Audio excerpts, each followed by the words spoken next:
Hey guys, welcome to my channel. If you enjoy watching and want more, go ahead and subscribe. I keep things simple, helpful, and easy to understand. Let's jump in.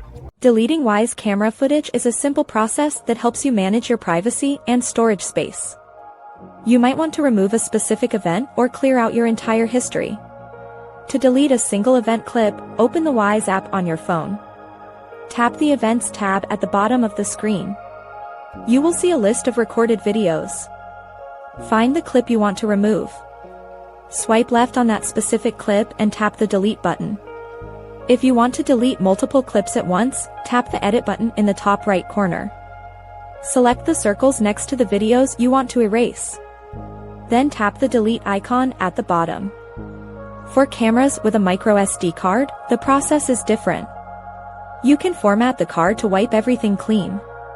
Go to the home screen and select your camera. Tap the gear icon to open the settings menu. Look for the advanced settings option. Find the Manage SD card section. Tap Format to erase all saved data on that card. Remember that cloud recordings are stored for a limited time based on your plan. Once you delete a video, it is gone forever. You cannot get it back once it is removed from the app or the card. This helps keep your account organized and secure. Make sure you save any important clips to your phone before you start deleting them. This ensures you do not lose any evidence or memories you might need later. Managing your footage is a key part of using your smart home security system to keep data safe. Thanks for watching. Please like and subscribe.